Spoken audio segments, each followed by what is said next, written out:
Quadrilaterals का practice set 5.1। यहाँ पर क्या दिया है हमें, पैरेललोग्राम दिया हुआ है, WXYZ intersect each other at point O। तो पहले हम डायग्राम करते हैं।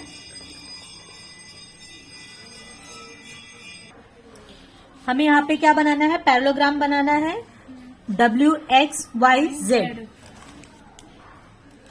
अभी क्या करना है, एक पॉइंट O लेना है जो इंटरसेक्ट मतलब काटती है, किसको काटती है, XYZ को इंटरसेक्ट करती है एट पॉइंट O। तो WY को मिलाते हैं हम और XZ को मिलाते हैं। ये कहां पे इंटरसेक्ट कर रही है, पॉइंट O पे। XYZ कितना दिया हमको, XYZ 135 और क्या दिया हुआ है इसमें, what is the measure of XWZ। XWZ हमको फाइंड आउट करना है। फिर यहां पर OY 5 दिया है, OY कितना दिया है, 5 दिया हुआ है और WY हमको फाइंड आउट करना है। अब पहले जो जो दिया है वो हम लिख लेते हैं। XYZ हमको दिया हुआ है, XYZ is equal to how much, XYZ is equal to 135 degree which is given. अगर XYZ 135 है, XYZ, तो उसके अपोजिट का जो एंगल है वो भी क्या होगा, 135 होगा। XWZ इज इक्वल टू क्या है, XYZ,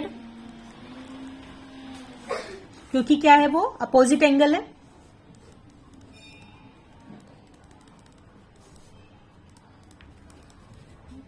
उसके अपोजिट बन रहा है ये एंगल। तो XYZ 135 है तो XWZ भी क्या हो जाएगा, 135।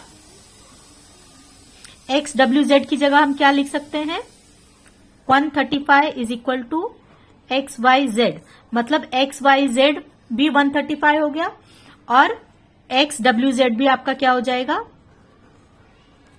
क्योंकि ये दोनों क्या है, सेम है, तो ये भी क्या हो जाएगा 135 डिग्री, क्योंकि क्या है, एक दूसरे के अपोजिट है ये एंगल। तो दोनों का कितना हो गया, 135 डिग्री। और हमेशा याद रखना है ये जो एंगल है XYZ और XWZ दोनों क्या है, एक दूसरे के आमने सामने बन रहे हैं, तो इसलिए वो दोनों क्या हो गए, सेम मेजर के हो गए। अभी देखो XYZ और YZW क्या है, एक दूसरे से ये जुड़े हुए हैं। XYZ जो एंगल बन रहा है यहाँ पर, XYZ और YZW दोनों क्या है, एडजेसेंट एंगल है।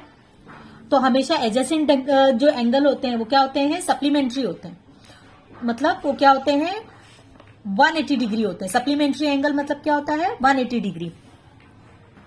तो हम इसे कैसे लिख सकते हैं, XYZ plus YZW,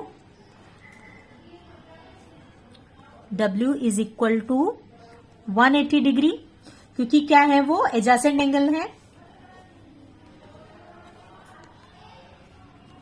angles of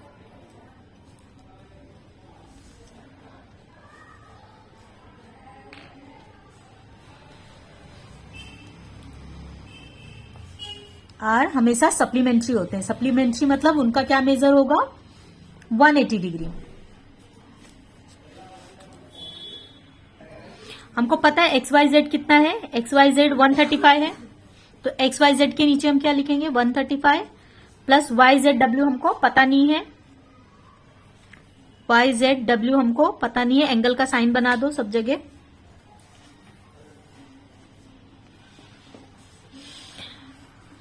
is equal to 180 degree. तो हमेशा मैंने आपको क्या बताया हुआ है कि ये जो नंबर्स होते हैं हमेशा कहां चले जाते हैं, शिफ्ट हो जाते हैं। YZW angle YZW is equal to ये जो 135 है, 180 के पास जब हम शिफ्ट करेंगे तो इसकी साइन प्लस से क्या बदल जाएगी, माइनस हो जाएगी, तो ये हो जाएगा -135। अब 180 में से जब आप 135 को माइनस करोगे तो इसकी वैल्यू क्या मिलेगी, YZW is equal to 45 degree. अब हमको YZW 45 डिग्री मिल गया। अभी दूसरा अपने को क्या दिया है, यहां पर OY दिया है। OY क्या है, हाफ है किसका, WY का। तो यहां पर हम क्या लिखेंगे, OY क्या है, हाफ है किसका, हाफ है WY का। OY हाफ है किसका, WY का। देखो यहां पर दिख रहा है ना, OY आधा है ना, किसका आधा है, WY का। अभी देखो OY हमको बताया हुआ है कि कितना है, OY की वैल्यू कितनी है, पाई दिया हुआ है इधर। यहां पर आप पाई लिखोगे वो OY की जगह पे इज इक्वल टू 1/2 WY। अभी सिंपली आप क्या करो, WY यहां पर कुछ नहीं, मतलब मल्टीप्लाई है, साइन है, तो pi is equal to WY 1 जा WY अपॉन 2, क्रॉस मल्टीप्लीकेशन कर दो, इनको आपस में क्रॉस मल्टीप्लाई कर दो। WY 1 जा WY is equal to 5 multiplied by 2। WY की वैल्यू मिल गई, 5 2 जा 10। तो इस तरह से हमको किसकी किसकी वैल्यू पूछी थी, XYZ YZW सब हमको मिल गया।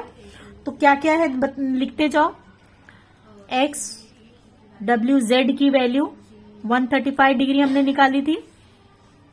फिर दूसरा YZW की वैल्यू हमने क्या निकाली थी, 45 degree. YZW is equal to 45 degree. और क्या पूछा था, WY पूछा था, तो WY भी हमको मिल गया 10 सेंटीमीटर। सेकेंड देखो, यहां पे पैरेललोग्राम में क्या दिया है, ABCD का A का वैल्यू दिया है 3x + 2 डिग्री और B का दिया है 2x - 32 डिग्री। चलो हम पहले इसको बना लेते हैं। ये हमने पैरेललोग्राम बना लिया।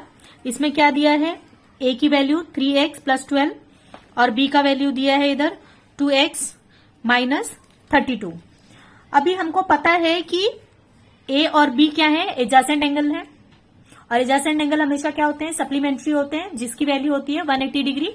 हमेशा आपको ये चीज को याद रखना है कि जो भी एडजेसेंट एंगल होते हैं वो क्या होते हैं, सप्लीमेंट्री होते हैं। सप्लीमेंट्री एंगल की वैल्यू क्या हो रहती है, 180 डिग्री होती है। तो A एंगल A + B,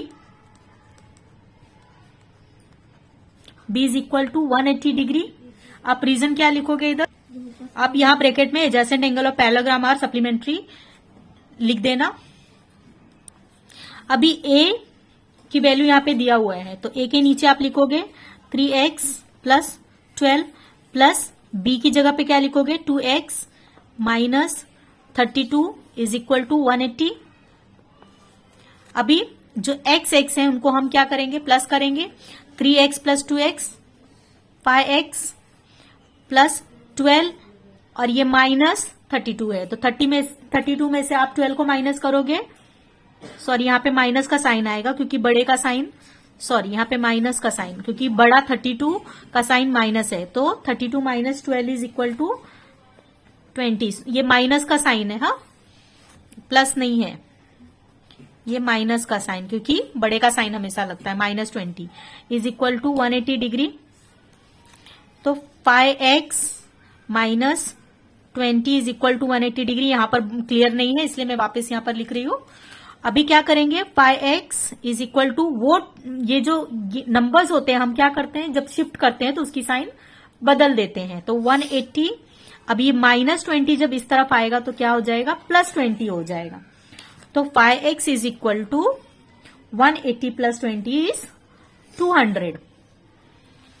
तो हमेशा मैंने आपको क्या बताया है कि x वाला क्या हो जाता है, नीचे चला जाता है, और ये 200 हमारा जो है ये ऊपर आ जाता है। अब इसे जब हम काटेंगे तो 5 40 200 होता है। तो x की वैल्यू क्या मिली हमें, x is equal to how much, 40। फिर देखो यहां पर a के सामने कौन सा एंगल बन रहा है, सी। तो ए और सी क्या है, दोनों इक्वल है ना, तो आपको सी की वैल्यू पूछी है तो हमें सी फाइंड आउट करना है। तो हम क्या लिखेंगे, angle A is equal to angle C. क्यों, क्योंकि क्या है वो अपोजिट एंगल्स हैं, एकदम सामने सामने जो एंगल होते हैं हमेशा क्या होते हैं, वो इक्वल होते हैं। जो भी एंगल सामने बन रहा होता है वो इक्वल होता है। ए के सामने सी बन रहा है तो ए इज इक्वल टू सी, और बी के सामने का जो एंगल है वो डी है तो B is equal to D हो जाएगा। अभी ए की वैल्यू क्या दिया है, 3x plus 12। A is equal to what is given, 3x plus 12 ना। तो सी का भी क्या होगा, सी इज इक्वल टू क्या लिखेंगे हम, 3x प्लस 12। अभी c इज इक्वल टू 3 लिखा, x की वैल्यू हमने क्या निकाली है इधर, 40 ना। तो आप x की जगह पे क्या लिखोगे, 40 प्लस 12। अभी 3 को 40 में मल्टीप्लाई करोगे तो c इज इक्वल टू 4 3 जा 12, तो 120, ये 0 इधर आ गया, प्लस 12। 120 में आप 12 को प्लस करोगे तो c इज इक्वल टू क्या हो जाएगा, 132 डिग्री हो गया। तो इस तरह से हमें c मिल गया हमारा। अब हमें क्या फाइंड आउट करना है, b फाइंड आउट करना है। c हमने फाइंड आउट कर लिया, अब हमें क्या फाइंड आउट करना है, d। तो डायग्राम में देखो d के अपोजिट कौन सा एंगल बन रहा है, b। तो d और b क्या है, दोनों इक्वल है। तो यहां पर b की वैल्यू क्या दिया है, 2x minus 32 degree. Angle b is equal to क्या है, 2x माइनस 32। तो डी भी क्या हो जाएगा, डी की भी वैल्यू क्या हो जाएगी, d is equal to 2x minus 32। Because हमेशा जो अपोजिट एंगल्स बनते हैं, जो सामने सामने के एंगल्स रहते हैं वो इक्वल रहते हैं। तो जो भी वैल्यू d की रहेगी वही b की होगी, और जो b की रहेगी वही वैल्यू d की रहेगी। तो आपको d की वैल्यू निकालने के लिए अभी 2 मल्टीप्लाई x क्या मिला हमको, 40 मिला ना। तो आप x की जगह 40 लिखोगे, माइनस 32। अभी 42 जा 80 माइनस 32, तो d इज इक्वल टू क्या हो गया, d is equal to 80 minus 32 is 48 degree. तो अभी हमको क्या क्या वैल्यू फाइंड आउट करने बोला था, हमने क्या क्या भी फाइंड आउट किया, x कितना मिला 40, c की वैल्यू कितनी मिली 132 डिग्री, और d की वैल्यू 48 डिग्री। सबकी वैल्यू इस तरह से आप फाइंड आउट कर सकते हो।